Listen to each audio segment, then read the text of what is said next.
Labdien, dāmas un kungi, godātie kolēģi, kolēģes. Šodien mēs noslēdzam mūsu lekciju ciklu par brāļu draudzi un latviešu kultūru. Nedaudz arī, protams, mēs ļoti priecājamies, ka pie mums ir profesors Pāvels Štols, bet nedaudz tomēr arī man ap sirdi ir bēdīgi, jo ilgi tomēr mēs bibliotekā esam dzīvojuši ar mūsu mīļo izstādi Modināšanas stāsts par hernhūtiešiem, un daudz, kas ir piedzīvot šajā sakarā, jo patiešām mums bija visdažādāko pasākumu klāsts, kas šo izstādi pavadīja. Protams, ekskursijas, tik daudzi cilvēki ir iepazinušies ar šo izstādi, arī radio raidījumi, diskusijas, kas vien tikai mums nav bijis. Pat šajā nedēļā mums ir pat vairāki pasākumi studentiem, skolēniem, kuri mācās lasīt šos rokrakstus. Tas ir eksperiments gan viņiem, gan mums. Un tā mēs te darbojamies, un šodien tātad par hernhūtiešu kustību latviešu un čehu kultūras krustpunktos mēs lūksim mūs pastāstīt arī ilgadēju kolēģi būtībā bibliotekā bieži redzētu cilvēku, cienējamo Pāvelu Štolu, kas pārstāv Prāgas Kārļa Universitātes filozofijas fakultātes baltistikas nodaļu, ir tās galvenais cilvēks, ir atbildīgs par to, lai Čehijā cilvēki mācītos latviešu valodu, iepazītu latviešu literatūru un kultūru.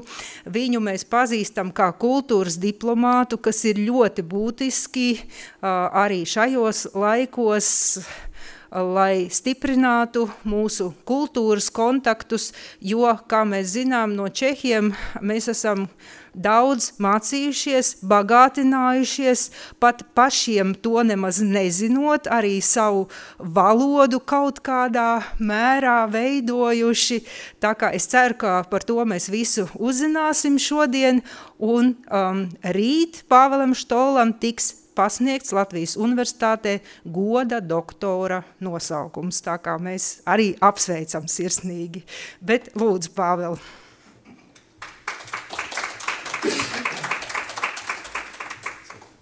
Liels paldies par tiek skaistajiem vārdiem un paldies par to, ka jūs esat atnākuši. Daudzi no jums ir mani seni draugi jau, un es vispār ļoti labi jūtos šajā bibliotekā, Latvijas Nacionālajā bibliotekā, kur es tiešām daudz esmu uzturējis un vēl es ceru uzturēšos un pētīšu. Es tikai gribētu precizēt, ka es neesmu profesors, es esmu doktors, jo Čehi, diemžēl, uz tiem grādiem ir ļoti tādi jūtīgi, tad es esmu doktors, bet tiesa gan es būšu arī goda doktors, un tas man arī liels gods un prieks. Tā kā šoreiz man Rīgā ir tādi vairāki svētki, un šī ir viena no tām reizēm, kad es arī jūtos tā kā svētkos. Šis nosaukums, manas lekcijas nosaukums attiecas tātad uz hernhūtiešu kustību, kuru es saukšu labāk par brāļu draudzi, jo Čehijā no sākuma bija brāļu draudze, pēc tam tad Hernhūtē tika izveidotā šī hernhūtiešu kustība. Un es gan zinu, ka šeit ir daudzi cilvēki, kas daudz ko zinās no tā, ko es gribu stāstīt, bet es tomēr vismaz sākumā un īsumā gribu apkopot, atgādināt tādus pamatfaktus, lai mēs labāk norientētos telpā un laikā. Un tad es gribētu pakavēties pie sirdsšķīstu ļaužu fenomenā, bet tas ir daudz pētīts Latvijā, un te ir arī pētnieki daudz kompetentāki par to, bet mana galvenā tēma būs 3 tekstu salīdzināšana, 2 latviešu un 1 čehu tekstu salīdzināšana, kas ir saistīts, manuprāt, ar šo sirdsšķīsto ļaužu fenomenu. Tātad, kas attiecas uz vēsturi, es tikai gribu atgādināt, ka brāļu draudze tika nodibināta Čehijā 15. gadsimtā, laikam 1457. gadā. Latviešu brāļu draudze pēc tam radās vēlāk, protams, tāpēc, ka vajadzēja vēl aiziet no Morāvijas čehu brāļiem vai Morāvijas brāļiem uz Saksiju, tur nodibināt Henhuti, un 1729. gadā tad šie Henhutes sūtņi, kas bija pa pusei vācieši, pa pusei čehi, bet viņi tiešām nāca no Morāvijas, no Čehijas republikas austrumdaļas, ieradušies šeit Vidzemē, un te sākas tas mūsu stāsts. Te ir salīdzinājumam divas mājas. Šī ir māja Kunvaldā vai Kunvaldē, kur tika kā nodibināta brāļu draudze Čehijā, un te ir Mežuļu sajiešanas nams Brīvdabas muzejā, principā funkcionāli tās ir tās pašas ēkas, jo brāļiem bija jāpulcējas ārpus, protams, katoļu baznīcām, tālāk viņi veidoja savus šādus namus. Ir liela atšķirība, ka Latvijā tie ziedu laiki bija no 1817. Gada līdz 1860. gadam. Tie bija tādi visproduktīvākie laiki, jo brāļu draudze bija atļauta un varēja tā kā brīvi izpausties, bet tajā pašā laikā Čehijā brāļu draudze līdz pat 1861. gadam faktiski bija visu laiku aizliegta, izņemot īsu laiku 17. gadsimta sākumā, pirms rekatolizācijas, pirms kaujas uz Baltā kalna un rekatolizācijas laikiem. Tas nozīmē, ka latviešu brāļu draudze varēja piedalīties tās nacionālās atmodas sagatavošanās procesos un arī pēc tam ietekmēja nacionālo atmodu, bet Čehijā tieši nacionālās atmodas laikā tā bija aizliegta organizācija. Te man ir pat viens citāts, sākoties Čehu nacionālajai atmodai, mūsu patriotiem nebija vispār nekādu zināšanu par vecajiem brāļiem un viņu darbu. Tas nozīmē vispār nebija.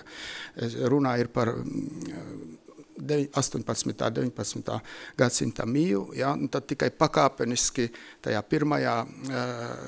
19. gadsimta pirmajā pusē un vēl vairāk otrajā pusē tā brāļu draudze pakāpeniski atgriezās Čehijas kultūru telpā. Un, protams, ir arī tāda līdzīga lieta, ka abas tās kopienas, abas reliģiskās, teiksim, organizācijas darbojās ārpus centriem, ārpus Prāgas, ārpus Rīgas. Te var redzēt vispār, es varu tā parādīt. Te ir Kunvalde, kur ir nodibināta brāļu draudze. Šeit ir Suhdoli nad Odrou, vienā no pilsētām, no kuras izgāja tie emigranti uz Hernhuti. Viņi gāja uz Poliju un gar Čehijas robežu, Čehu zemju robežu nonāca līdz Hernhutei. Ja?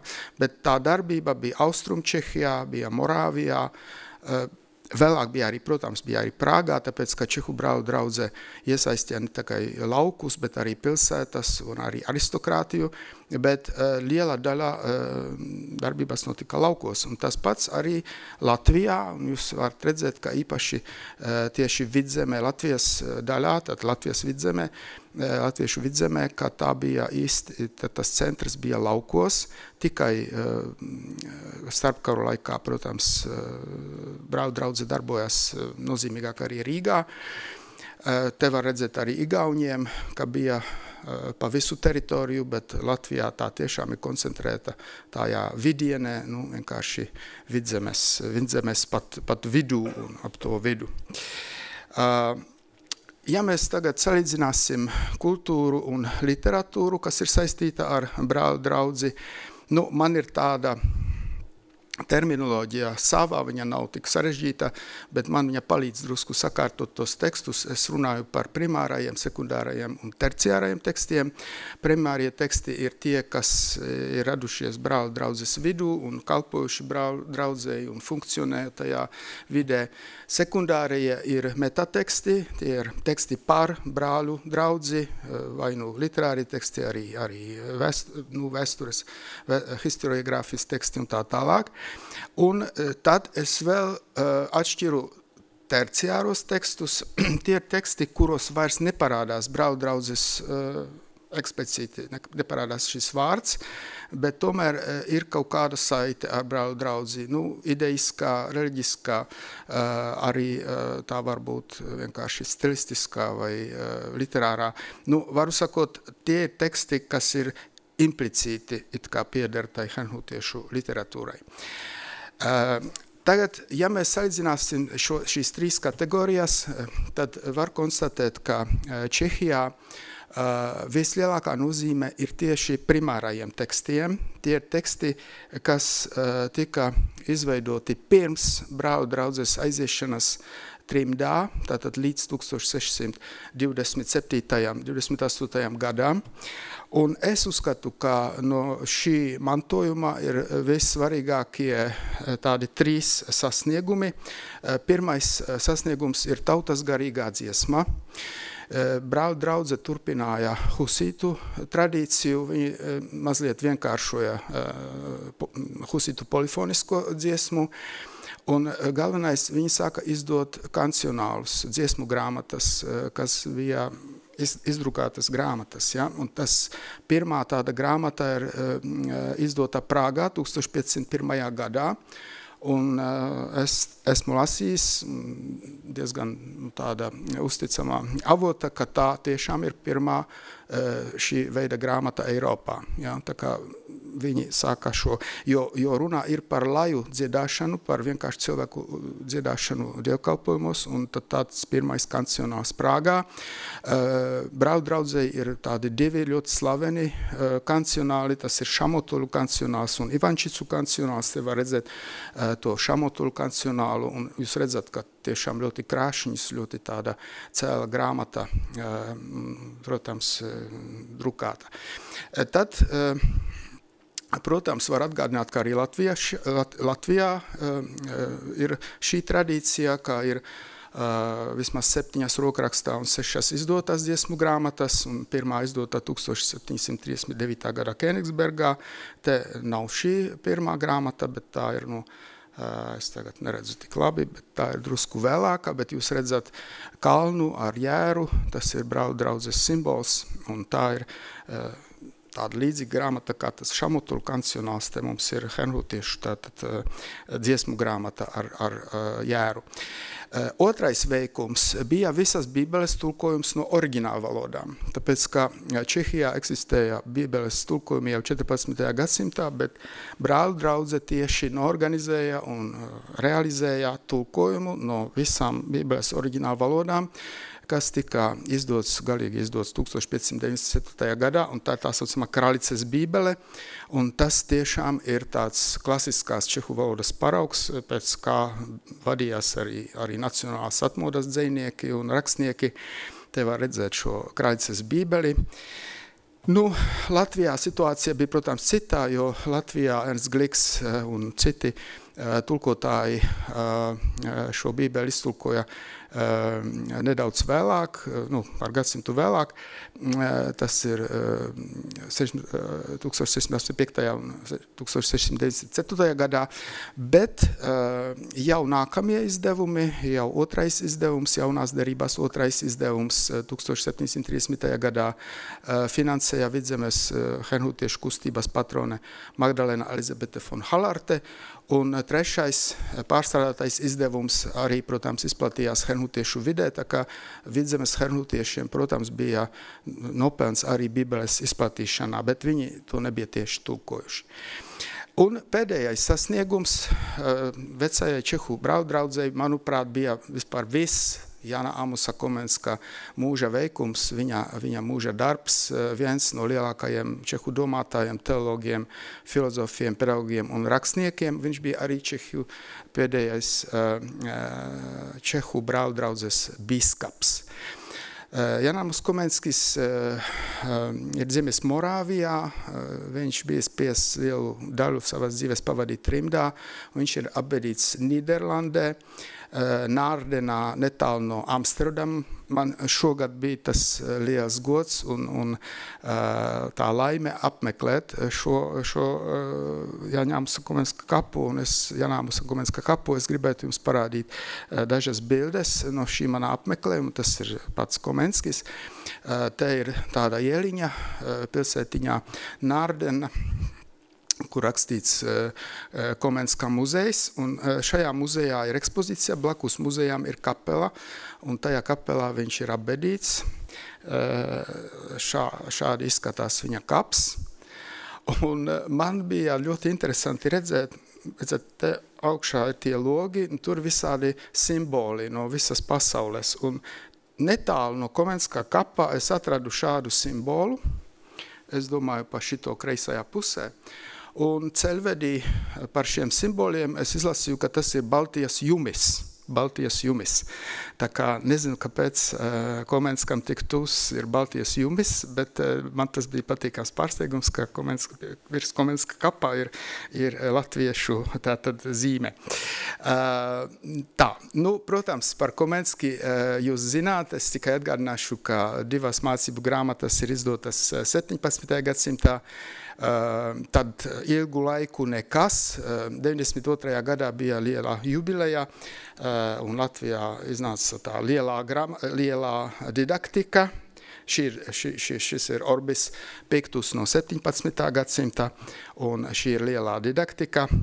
Un citu darbu, diemžēl, nav latviešu valodā, un īpaši man tas ir žēl attiecībā uz darbu, ko sauc Pasaules labirints un Sirds paradīze, un tāpēc par to es šodien arī vairāk runāšu, un klusībā arī ceru, ka kādreiz tas tiks iztūkots latviski.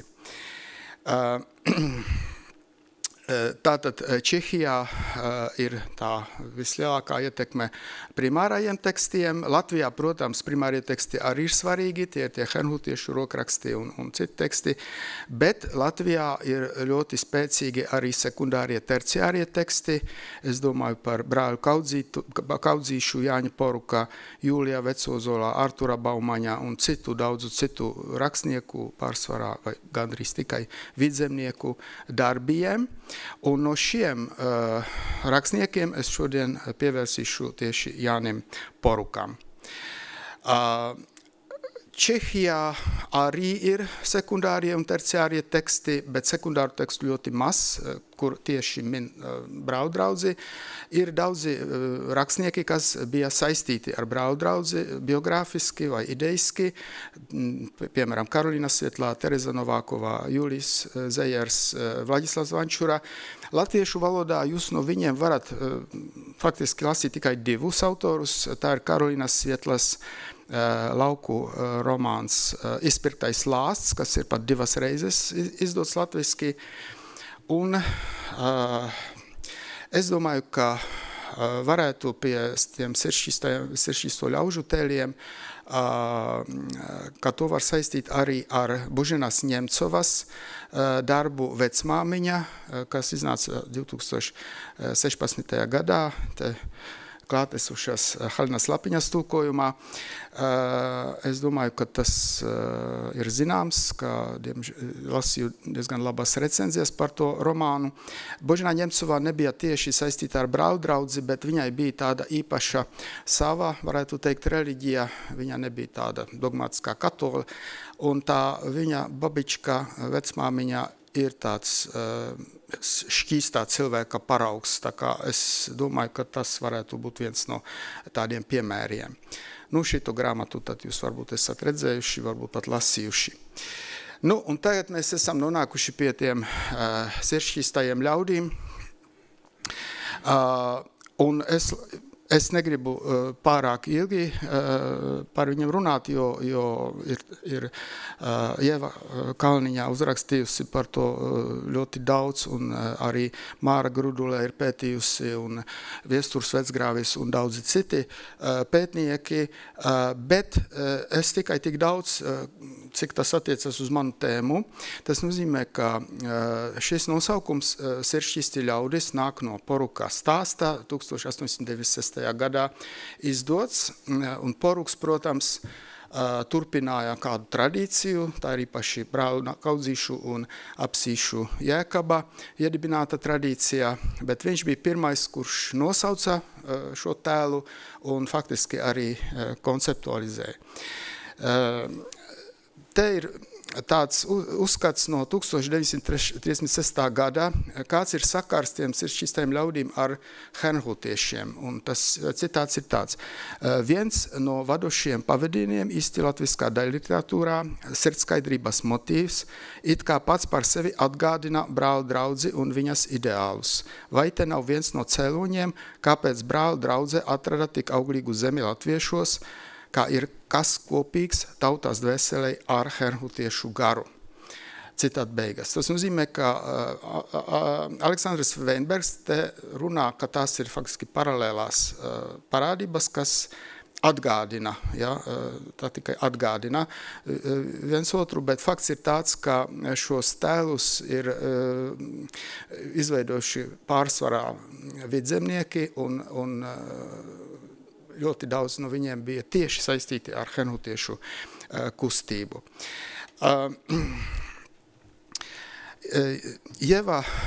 Profesora Kalniņā, Ieva Kalniņā raksta, ka latviešu literatūrā siršķīsto ļaužu tēls ir viena no patstāvīgākajām tradīcijām. Man tas ļoti svarīgs citāts, un es gribētu šajā reizē izmantot to, ka ir klāta autore, vai tā nav kļūda, ka tur ir rakstīts patstāvīgāka, jo es domāju, ka tā ir varbūt patstāvīga, ja arī pastāvīga, vai tā nav redaktore kluba, abi nav kļūda?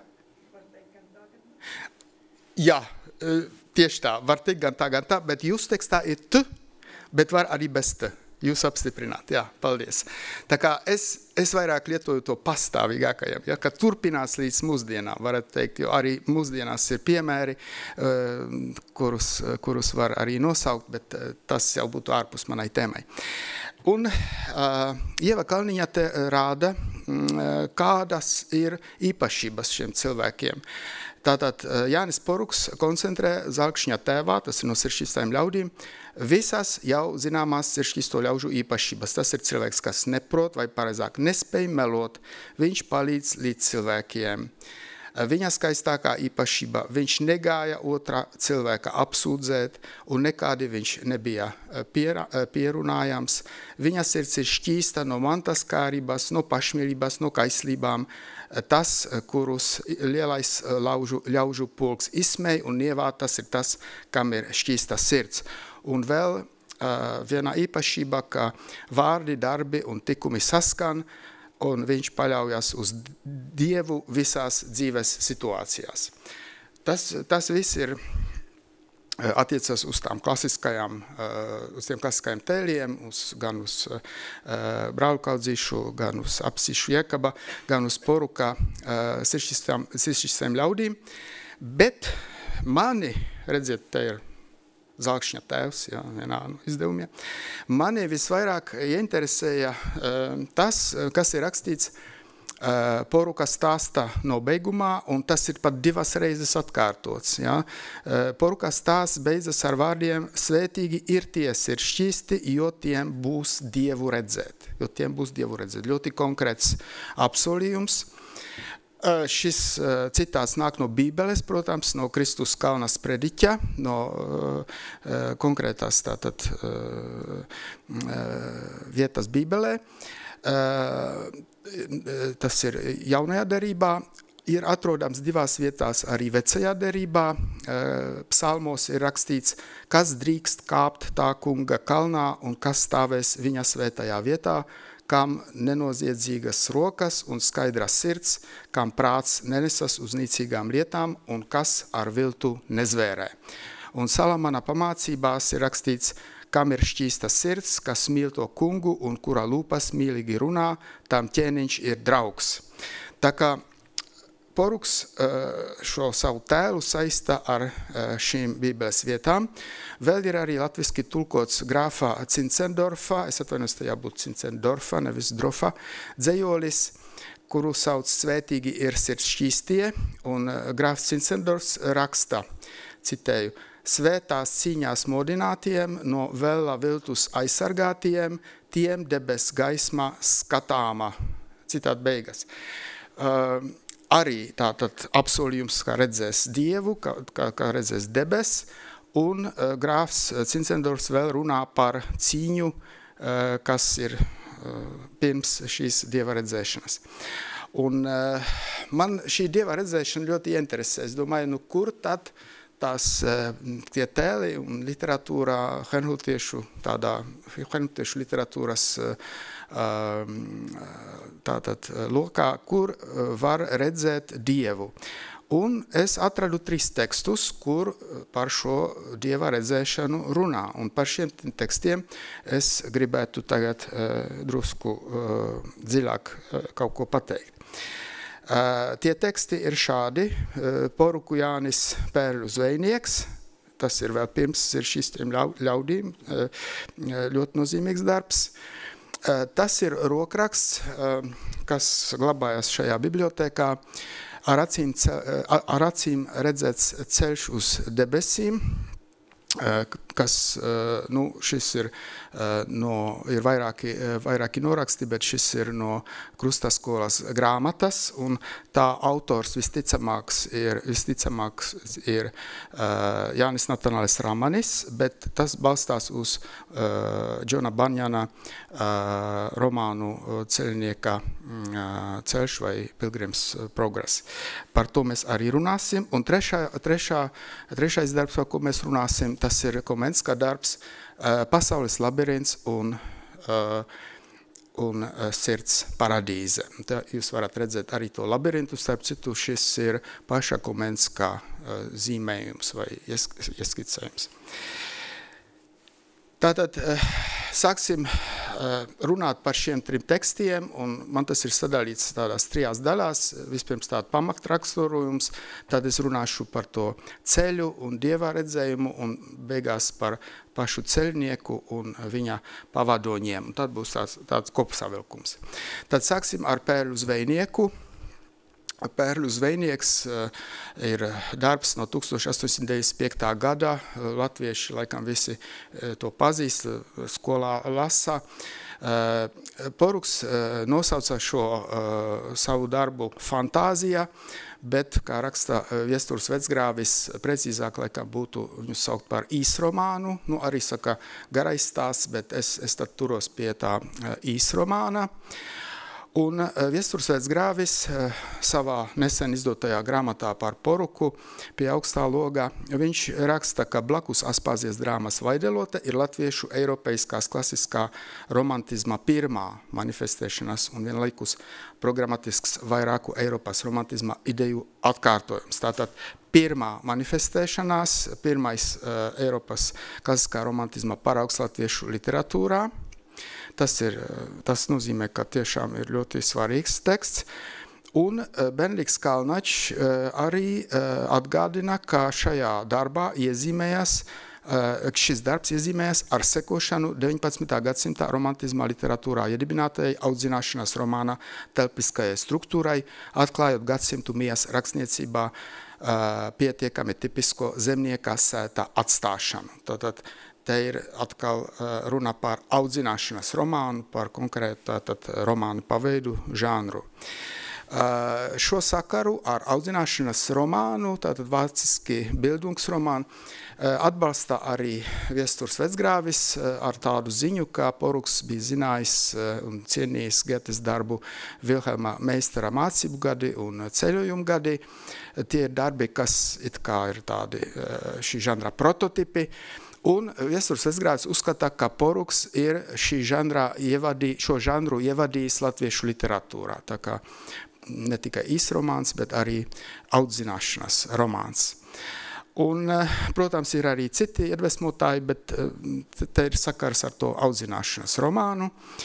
Un, protams, jāredz, uzreiz var redzēt, ka Poruka darbā ir daudz filozofisku un arī reliģisku domu, kā galvenais varonis ir vairāk tāds konceptuāls nekā realistisks tēls, kā personāži ļoti bieži reflektē visādas savas domas. Un galvenais tas, ka pašās beigās ir Bībeles iedvesmotais fināls, ir tēls par Dieva redzēšanu. Un tāpēc es domāju, ka šo darbu var zināmā aspektā, protams, salīdzināt ne tikai ar tiem īsromāniem, ar audzināšanas romāniem, bet arī ar alegorijām un arī ar reliģiskajiem traktātiem. Un tas attiecas uz tiem nākamajiem tekstiem, par kuriem es tagad runāšu. Otrais teksts, tas ar acīm redzēt ceļš uz debesīm, atrodas tātad Jūrā Natanaela Ramaņa sastādītajā rokrakstu krājumā Krustaskolas grāmata. Visticamāk, tā autors ir pats Ramanis. Un šis rokraksts ir ļoti nozīmīgs, jo viņš ir, pirmkārt, ir 3 tātad atrakstie noraksti. Pat arī tas, ka 93. gadā viņš tika izdots tā kā grāmatā, kas ļoti reti notiek ar tiem rokrakstiem, faksimils ar pārakstu, plašiem komentāriem, angļu un vācu kopsavilkums, fotodokumentāciju. Tas nozīmē, ka tas ir uzskatīts par tiešām ļoti nozīmīgu rokrakstu. Šo tekstu ir analizējis Aleksejs Apīnis, Edgars Ceske un arī Pauls Daja. Un viņi ir konstatējuši, ka tas ir faktiski saīsinātais un pārstrādātais, adaptētais teksts, kuru izdeva Džons Baniens, angļu tātad puritāns, un latviski to sauc ceļiniekā ceļš no šīs pasaules uz nākamo. Protams, ka tas bija tiešām paredzēts latviešiem, vienkāršot, saīsināts un pat var teikt, ka arī pietisma ietekmēts vai pat henhutisma. Tas nav 100%, bet tur ir tādas vietas. Un tas ir arī ļoti svarīgs darbs, ļoti labi pazīstams visā Eiropā, arī Čehijā. Starp citu, nesen šis darbs tika izdots. Tas ir tas ceļinieka ceļš, ja? Tātad čehiski Poutníkova cesta. Pavisam nesen izdeva, pat mans draugs iztulkoja no angļu valodas. Un tieši par šo grāmatu tajā čehu izdevumā rakstīts, ka tā ir pēdējā alegorija un pirmais romāns, tilts starp viduslaikiem un moderno laiku. Un tur arī, nevis šajā grāmatā, bet citur rakstīts, ka pēc Bībeles tā ir visizplatītākā grāmata kristīgajā reliģiskajā literatūrā, visizplatītākā literatūra. Tas nozīmē, ka tiešām ļoti plaši pazīstam. Un arī Edgars Ceske raksta, ka tas bija viens no populārākajiem latviešu rokraksta literatūrā. Ja, tā kā tiešām ir vērā ņemams šis teksts. Un vēl ir citi pierādījumi, jo zināms, ka šis teksts ir ietekmējis Jāni Ruģēnu, kurš uzrakstīja savu tekstu, vai ne, acīm redzēts ceļš uz Vidzemes debesīm. Šo rokrakstu izdevis Ancis Leitāns, to atveidojis dzejā Ernsts Dinsbergs.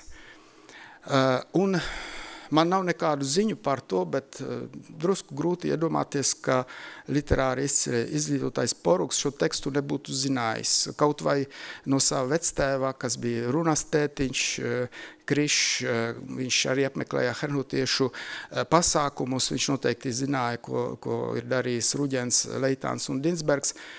Man liekas, ka tas ir ļoti ticami, lai gan, protams, ziņu man par to nav, un varbūt ko ir, bet neko nesmu atradis.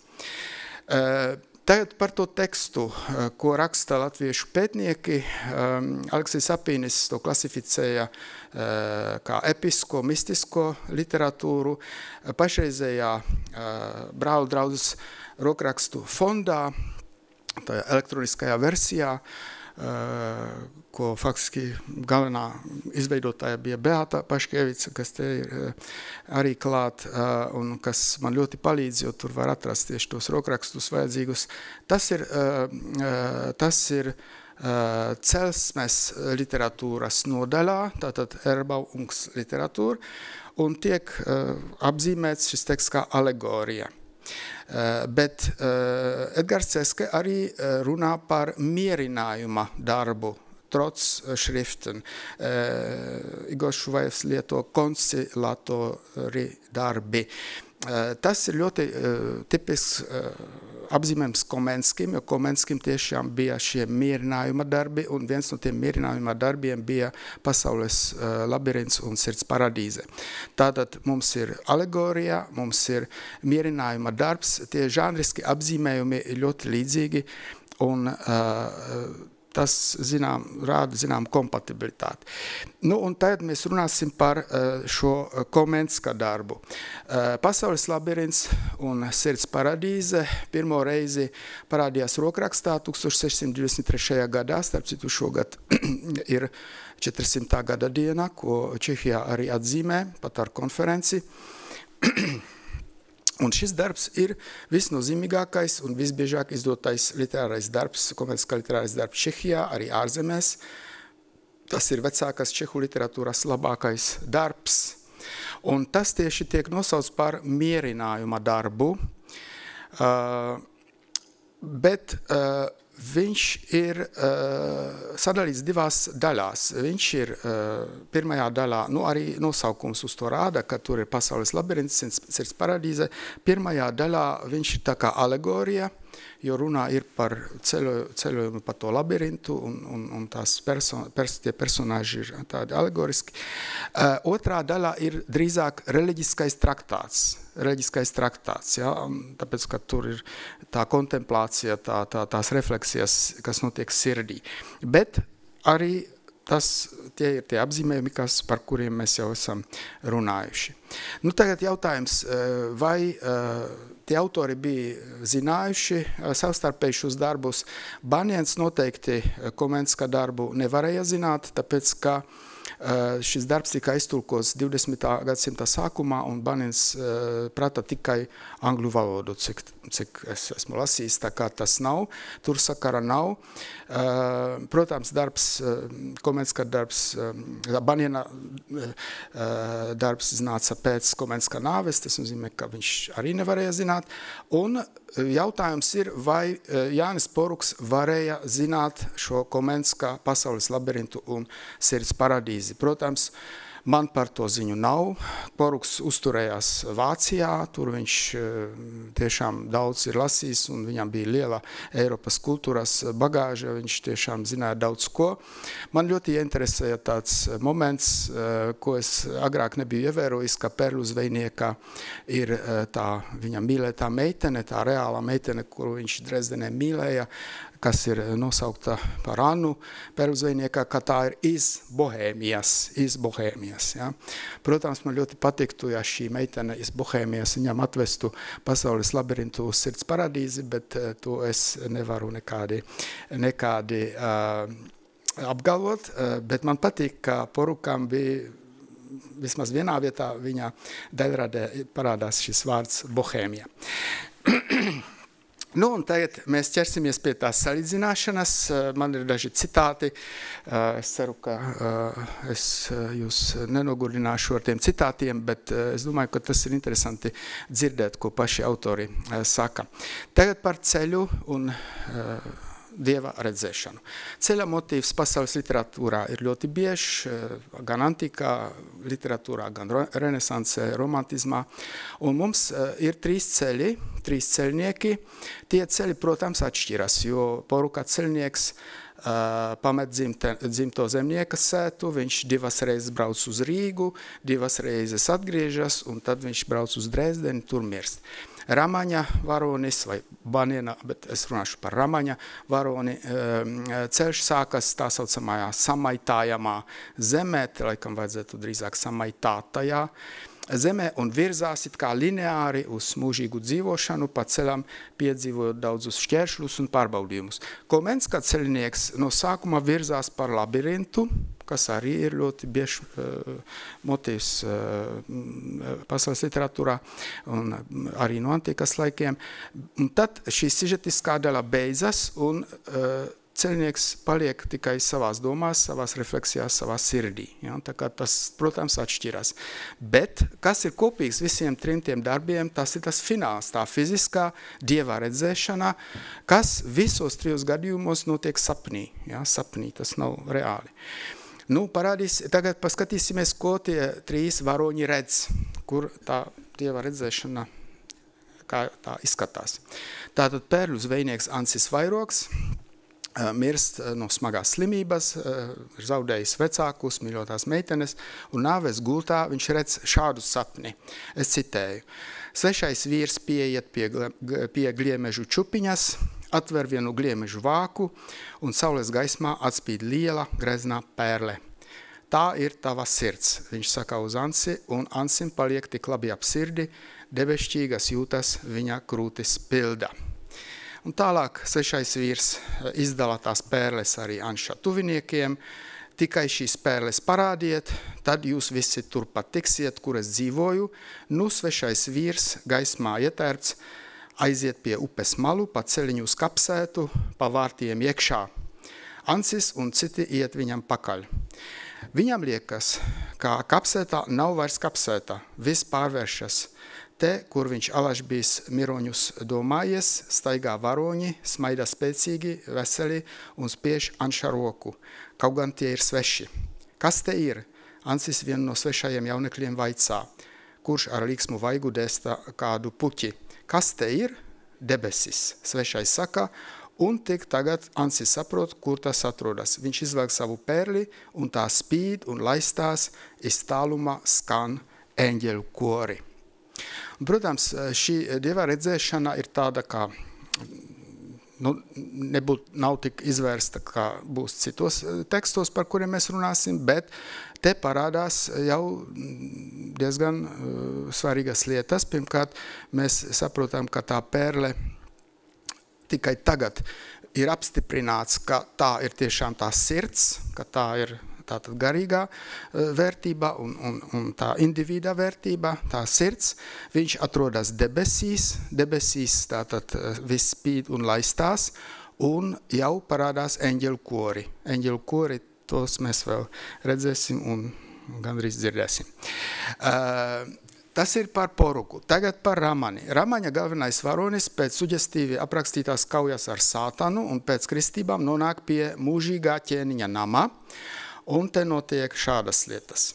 Kad es tapu tā mūžīgā ķēniņa namā ievests, tad redzēju es vienu lielu galdu, istabas vidū celtu, un pie tā galda sēdēja viens mūžīgs ķēniņš. Tā mūžīgām ķēniņām bija viena rakstāmā spalva rokā. Uz tā galda viņam priekšā bija viena liela dzīvības grāmata, kur visiem stāvēja vārdi uzrakstīti, kas bija debesu valstībai piederēja. Es saglabāju to nepareizu drusku veco stilistiku. Un pie tā mūžīgā ķēniņa stāvēja sānus viens mūžīgs ķēniņa dēls, kas bija ar garām baltām drēbēm apģērbs. Vienam bija vienam tas nozīmē viņam, bet tas arī oriģināli tā rakstīts, viņam bija 5 vāšu zīmes savās rokās, kājās sānus, un tas mūžīgs ķēniņa dēls mani redzēdams sacīja uz savu tēvu raksti šā cilvēka vārdu savā žēlstības grāmatā. Tātad te, protams, jau parādās tas ķēniņa nams, kas būs arī Komenskim. Tas nav, porukam ir tā kapsēta, tā kā paradīze.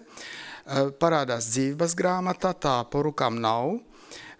Tās 5 vāšu zīmes, protams, tās parādās arī Bībelē, bet cik es lasīju tos komentārus, tas varētu būt viens no tām pietisma vai drīzāk hernutisma tām pazīmēm, kas tur tiek pievienotas, bet tas man ir jāpārbauda, to es nezinu precīzi. Un svarīgi tas, ka ir Kristus, tātad mūžīgs ķēniņa dēls, kurš lemj par to, kas būs ierakstīts tajā žēlastības grāmatā. Un tāpat poruka Kristus saka, parādiet tās perles un jūs pie manis tiksiet. Ja? Tas nozīmē, ka te ir kāds Kristus tā kā lēmējs par to atpestīšanu. Un tagad tālāk.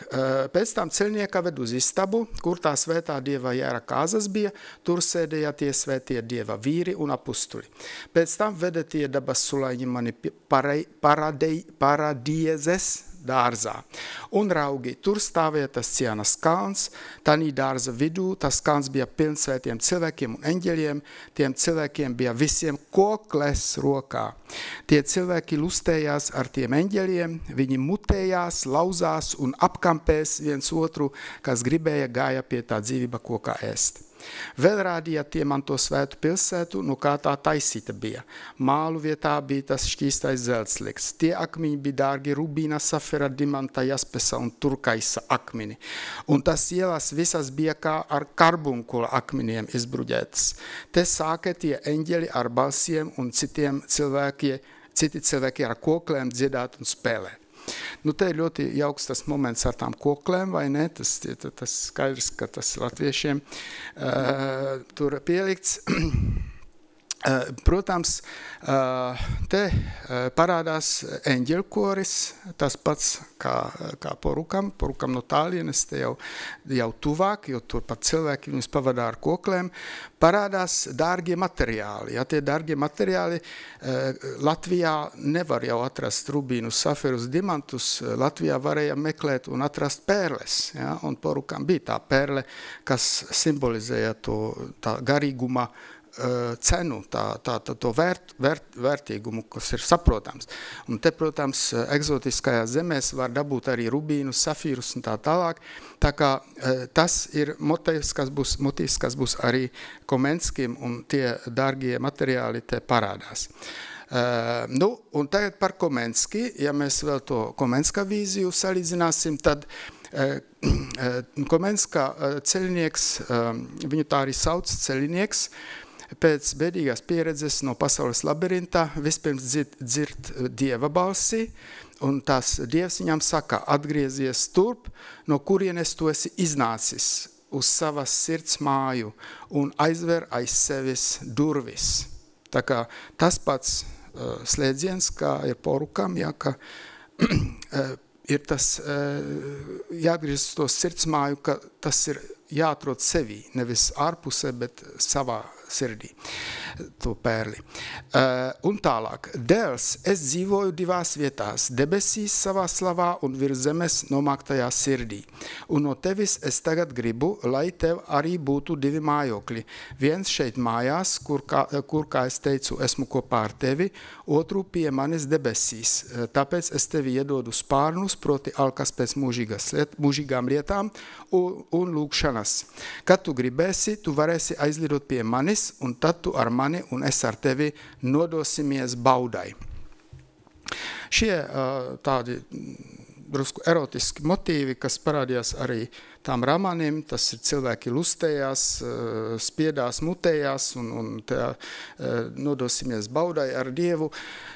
Tie ir diezgan bieži, man liekas, baroka literatūrā, un tas ir vienkārši tās augstākās mīlestības apliecinājums, tā kā tas mums var neuztraucēt. Interesanti tas, ka Komenskim tiešām ir atšķirta tā dieva esība divās vietās, ja, sirdī un debesīs, jo tam porukam it kā tā zeme ir tik nepanesama, ka tās īstais piepildījums ir tikai tajās debesīs. Ja? Viņš, protams, mīl un tā tālāk, bet tas ir tā kā neproduktīvi tā mīlēšana virs zemes. Komenskim tas ir gan tā. Ja? Te tu dzīvosi ar savu mīlestību, es būšu kopā ar tevi, un augšā tu būsi kopā ar mani. Šis ceļnieks arī aizlido pie Dieva, Un te aprakstā to savu vīziju. Augstumā sēdēja uz sava troņa pulku kungs, viņam apkārt viss laistījās no debesu sākumā līdz galam, un zemes viņa kājām bija kristāls, smaragds un safīrs, uz viņa troņa jaspis, un viņam apkārt skaista varavīksne. 1000 tūkstošiem un 10 1000 tūkstošu simtiem eņģeļu stāvēja viņam priekšā, sastarpēji dziedot: svētais, svētais, svētais pulku kungs, debesis un zeme ir pilna viņa slavas. Tas ir vēl spēcīgāk nekā tam Ramanim, tāpēc, ka ne tikai ir tie dārgie materiāli atkal, ir vēl varavīksne, bet redziet, tos eņģelus nemaz nevar saskaitīt, tie ir pilnīgi tādi debesu dziesmu svētki, tur vispār simtiem tūkstošiem vispār nevar saskaitīt. Un, protams, ka tas viss ir saistīts zināmā mērā ar Jāņa atklāsmes grāmatu. Mēs varam atrast arī tos dārgakmeņus, arī šo te to koru motīvu un daudzus citus, arī grāmatas un troņa. Tas viss tiešām nāk no Bībeles, bet jūs redzat, ka katrs tas autors to izmanto mazliet citādāk, un tomēr īpaši tas Ramaņa un Komenska, tie reliģiskie teksti to izmanto ļoti spēcīgi. Nu, un tagad, ko mēs varētu teikt vēl par to Kristu. Tātad poruka, svešais vīrs, gaismā ietērts, kas aicina nonākt tur, kur viņš dzīvo, ir nepārprotami Kristus. Poruks šo vārdu pērlu zvejniekā nelieto, bet citur viņš lieto, un viņš, protams, viņam tajā viņa īpašā tātad reliģijā Kristum bija centrālā vietā. Tas ir pietiekoši aprakstīts. Un tātad tas ir Kristus. Ramanim Kristus stāv pie Dieva un iesaka, ko ierakstītajā žēlastības grāmatā. Un Komenskim Kristus nav vienmēr nosaukts, bet šajā gadījumā viņš runā par trīsvienību, jo Komenskim konsekventi ir Dieva Tevs, Dieva Dēls un Svētais Gars, tā kā viņam tas saplūst tajā trīsvienībā, bet viņš, protams, par Kristu citā vietā arī ļoti bieži runā. Tas nozīmē, ka šis motīvs ir arī līdzīgs visiem trijiem, tikai, protams, katram mazliet savādāk. Nu, un otrā lietā ir tie paši ceļnieki un viņu pavadoņi. Tātad ceļnieki ir pirmajā gadījumā, tas ir Ansis vairogs. Es domāju, ka tas vārds vairogs ir simbolisks, tāpēc, ka vairogs, protams, ir tā kā varoņa atribūts, varētu runāt arī par sirdi kā vairogu. Un pats Poruks par to raksta šādu teikumu: viņš nebija varonis darbos un vārdos, viņš bija varonis ar sirdi. Vai ir kas pasaulē, kas līdz pasaules dziļumiem jūtošai sirdī varētu pretī stāties un spītēt? Tas nozīmē, ka tam Ansim vairogām ir arī tā nosaukums simbolisks, tāpat kā tiem Ramaņa un Komenska varoņiem. Un pats Ansis vairogs sevi raksturo šādi: es neesmu nekas cits kā pērļu zvejnieks, kurš šos bezgalīgos pasaules dziļumos nolaidies, lai sazvejotu sevim tik daudz pērļu, ka varētu sevi nopirkties tiesībās citā pasaulē dzīvot. Es zinu, ka esmu nemirstīgs, zinu, ka esmu līdzstrādnieks pie universuma, pie visa, kas bija, kas ir un kas būs. Tagad manim cita pasaule uzsmaidīs. Šī ir manim jāatstāj. Es esmu mīlējis, es esmu tik daudz pērļu atradis, ka varu atgriezties turp, iz kurienes mēs visi esam izgājuši. Uz dievību es nolieku savu atradumu pie viņas kājām, es esmu atradis šie varenību, mīlestību, sapņus, patiesību un patiesībā sapņus. Viss saskan, it kā viss būtu milzīga simfonija, kuru katrs līdzi spēlē. Tad mirsim ar savām perlēm, es šajā pasaulē nevaru vietas nopirkt. Šeit parādās ļoti daudzas, ne ļoti daudzas, bet vairākas Komenska domas. Pirmkārt, tā ir tā doma, ka ir jāatgriežas no turienes, kur mēs visi esam izgājuši. Tā ir pamatdoma Komenskim, ka ir jāstrādā, pie tā, lai varētu atgriezties. Tas ir tas, ka Poruka pērlu zvejnieks ir daudz mīlējis, daudz pērlu krājis, un ka viņš ir līdzstrādnieks pie universuma. Tā ir komenskā doma, ja, būt faktiski tā saucamais mikrodievs, ja, cilvēks piedalās savā tajā atpestīšanā un piedalās pasaules tātad vai radības veidošanā. Nu, un protams, ka priekšstats par to milzīgo simfoniju, kur katrs līdzi spēlē par to harmoniju, tas arī ir faktiski līdzīgs Komenskim. Es atvainojos, tagad es drusku, jā. Tā, to es jau esmu teicis.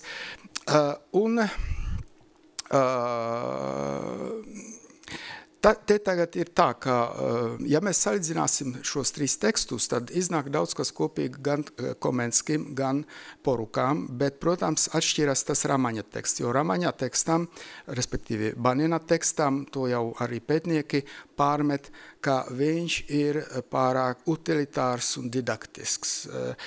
Tāpēc viņš arī varbūt derēja tajos henutiešu rokrakstos, jo viņš tiešām tos vienkārši cilvēkus pamāca, ko darīt, lai redzētu Dievu, lai kļūtu par sirdsšķīstiem.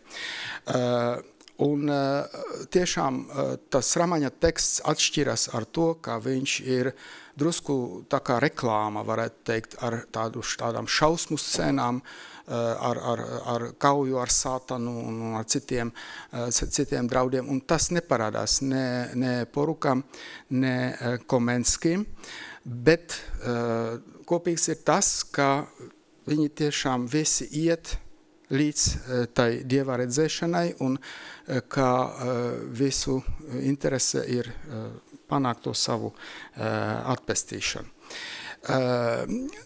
Tagad varētu vēl minēt dažus pavadoņus. Visiem tiem ceļniekiem ir tās personas, kas palīdz, dažreiz arī nepalīdz.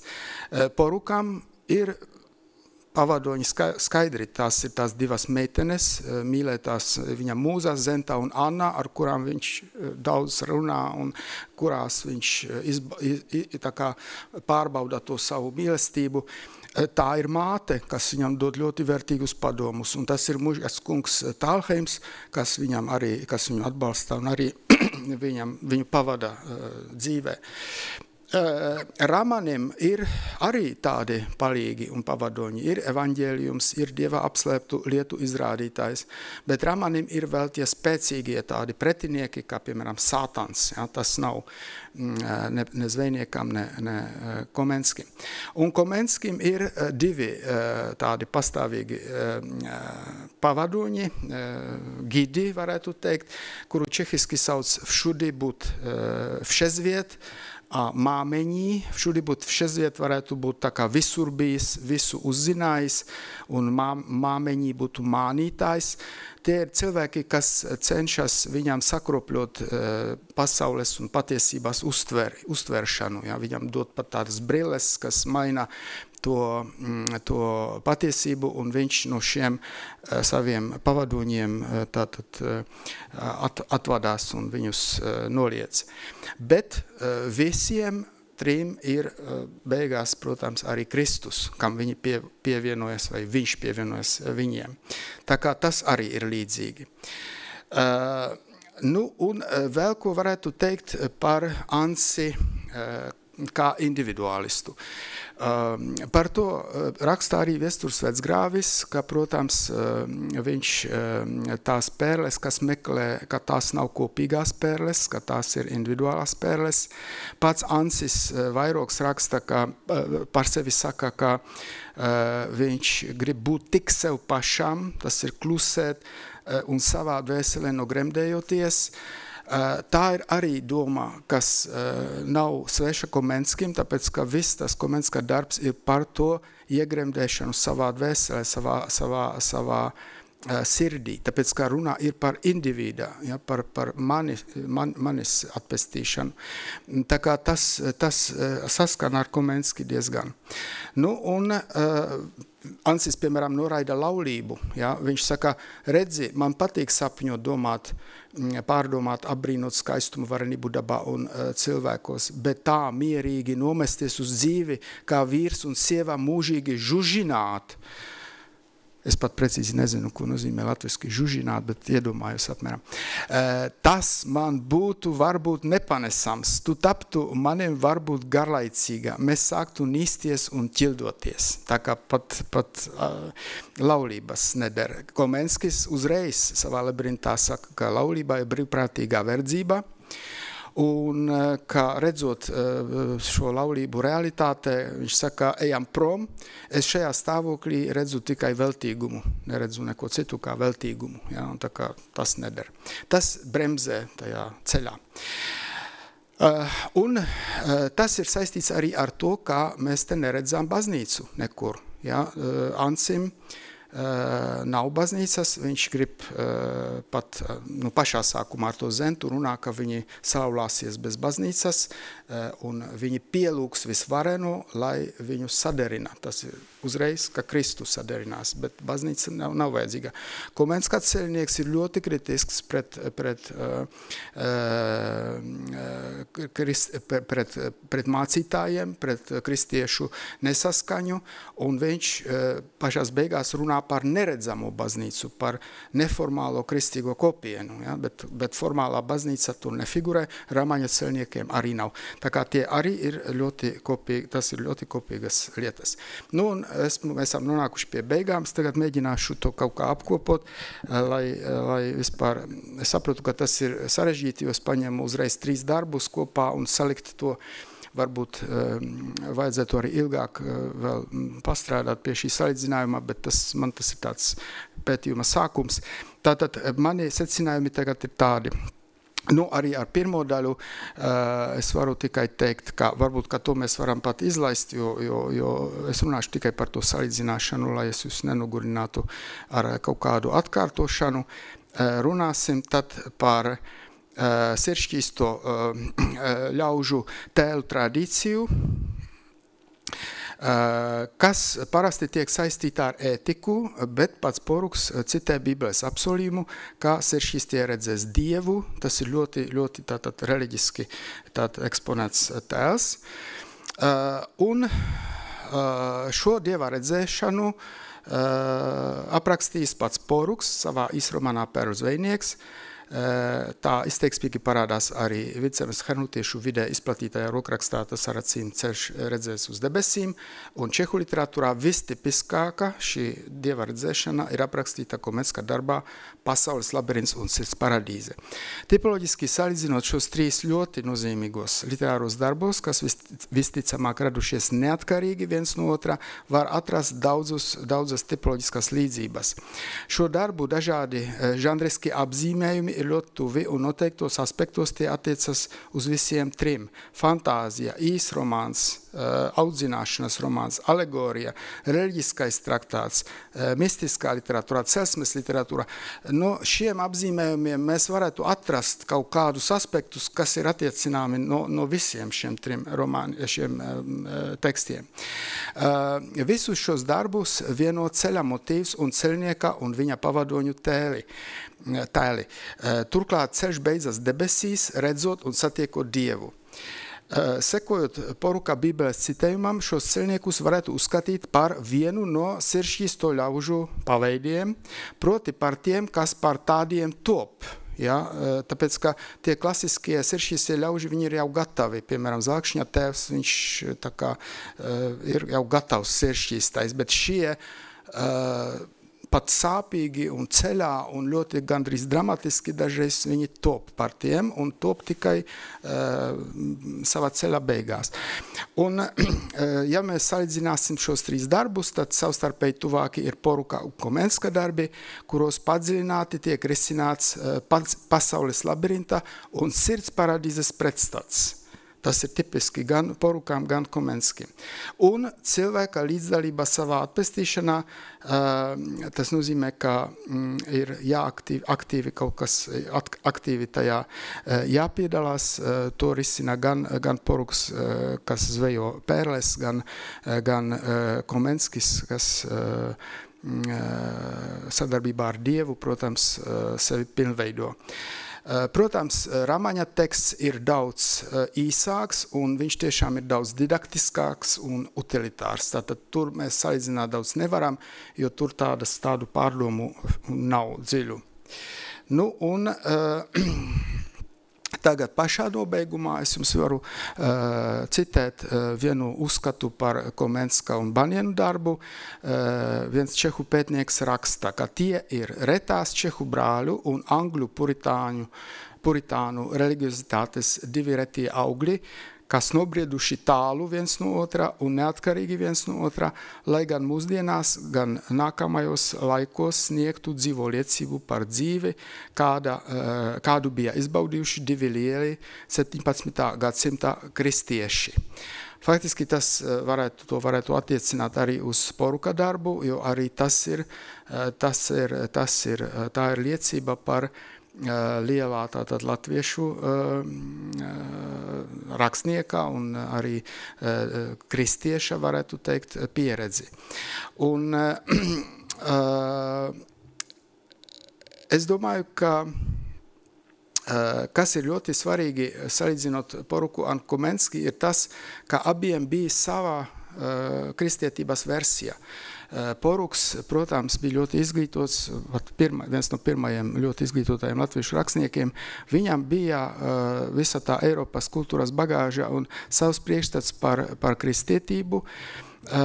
Komenskis tāpat ļoti izglītots cilvēks, pansofis, tā saucamais, vai ne, un didaktiķis un reliģijas un izglītības tātad veicējs. Viņi abi uzskatīja par svarīgu šajā ceļā pirmkārt iet taisni pie Krista, tas saucamais kristocentrisms. Otrakārt, te runā par tā saucamo vispārējo priesterību, jo visiem cilvēkiem ir pieejami, ja? Nevis ar starpniecību, ar mācītāju starpniecību. Tas arī parādās šī doma. Un galvenais ir, ka abiem ir ļoti tāda neatlaidīga, tāda neatliekama vēsts par to savu atpestīšanu, kas tur nav, tas vārds netiek lietots, ja, tā atpestīšana, bet abiem rūp tā dzīves izskaņa, tas fināls, ja, un tas ir arī tam Ramanim, arī tam Banjenam. Tas nozīmē, ka visas šīs trīs domas, ja, par to kristocentrismu, par to tātad nonākšanas pie Dievu bez starpniekiem un arī to pašu tātad Dieva redzēšanu, pašu līdzdalību tajā procesā. Tās ir domas, kas ir ļoti tipiskas brāļu draudzei. Un es domāju, ka tieši arī tas maksimālisms, reliģiskais un ētiskais, kas parādās gan porukam, gan Ramanim, gan Komenskim, ka tas ir arī, tā ir viena zīme, kas vieno šo darbus. Tāpēc es domāju, ka abi šie teksti pieder tai tradīcijai, kas ir zināmā mērā kopīga gan latviešiem, gan čehiem, un tā ir tā brāļu draudzes un herhutisma tradīcija. Tā, un tas ir viss. Liels paldies. Es atvainojos, ja tas brīžiem bija drusku nogurinoši, bet man arī nebija viegli to salikt kopā. Un es domāju, ka vajadzētu vairāk laika, vispār labāk būtu to tekstā kaut kā izvērst, bet es darīju, ko es varēju, zināju, ka man ir 50-60 minūtes, un šajā īsajā laikā varbūt, ka nespēju to izdarīt labāk. Bet liels paldies jums par pacietību, ka nesat aizgājuši.